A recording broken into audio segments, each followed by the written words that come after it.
Hey, I'm Christy from Make Take It, and we're going to show you a project today using a whole bunch of things that you can find at the store. We're going to make alcohol ink washers. So, first thing you need are some washers. We have a whole bunch of different kinds at the store. These are nickel or aluminum. We also have some gold and copper. If you wanted to do this at home, you could find probably some washers in your garage and this would work. All right, so you need washers. And then the next important thing is alcohol ink. So this, can you see that? This alcohol ink, there are a whole bunch of different brands. We aren't really particular. Here at the studio we have Art C. But any kind of alcohol ink will work. Well, this is an alcohol ink applicator. Basically, it's just a stamp with Velcro on the back, and then we have these little felt pads that you can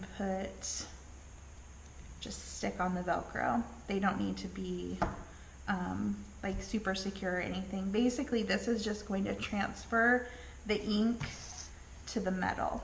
Okay. So what I'm gonna do is just pick a few different colors. Basically, I'm just putting a few drops of each color on the felt. Red and purple don't usually play well together if you put them together next to each other. But the way the alcohol inks work, you can have them right next to each other, and they don't make those like brown spots, which you might find if you are mixing paints. So I've got my 3 colors on here. You can do however many colors you want, but I always like to do odd number colors. And I think we're gonna stamp on this one, and you should be able to see I don't have a ton of control on what the alcohol ink does once it gets on the metal. It starts to spread out, but it just makes these really great designs. You can overstamp. Is that able to show up very well? Okay.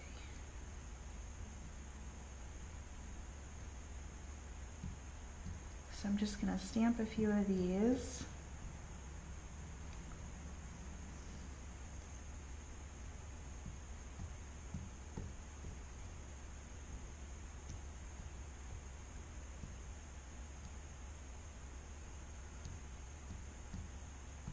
Okay.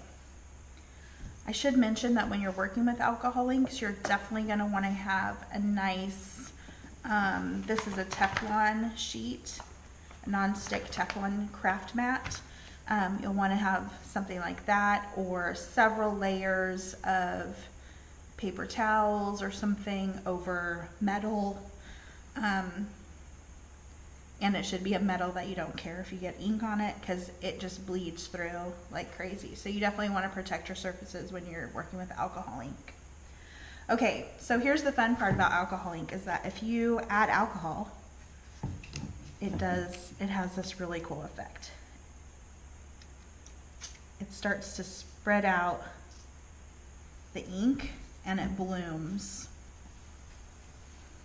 So here you can kind of see where the ink spreads.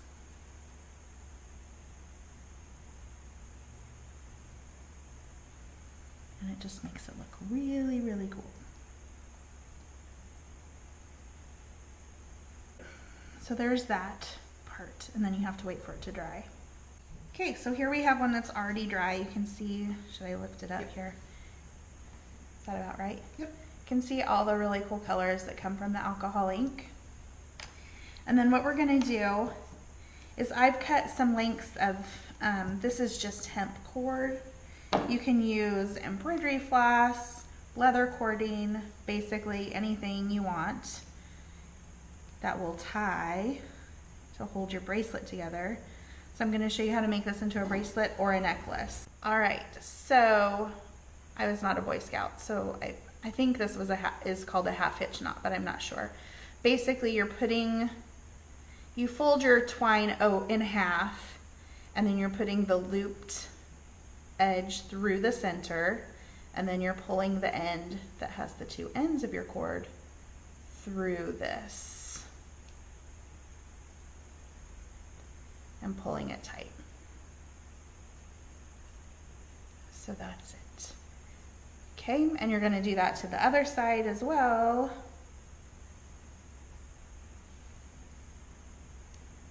Pulling these ends through that loop. And there you've got a bracelet ready to go. You just tie the edges and clip off the ends.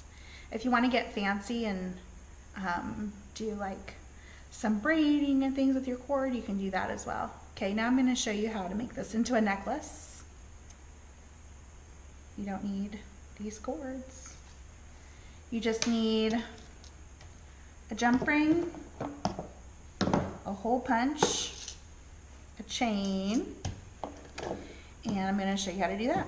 And don't forget that we have all of these things here. So if you don't want to go to whatever craft store and buy a package of 200 jump rings, you can come in to Make It, Take It, and you can just get the one you need.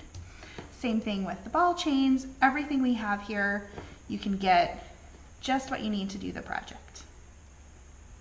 All right, so I'm gonna punch a hole. It's basically like a paper hole punch. It's pretty easy to get it through. The hard part is taking it off. So you kind of have to shimmy. And if you ever come in to Make It, Take It and you're like, I don't really know what I'm doing, there's always someone here to help you. Okay, so next I'm gonna do a jump ring. So if you've never done jump rings before, this is how I like to do it. There's an opening on a jump ring. You probably can't see it on this video, but there's a little opening, and so you wanna have that at the top, and you're just gonna grab it with tools on either side. What I do is I twist it, okay? You're basically just opening it. You don't wanna try and open it this way.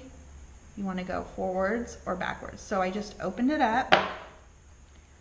I'm gonna put it through the hole I made in the washer, and then I'm also gonna put it on the chain. Okay, and then I'm gonna twist it closed.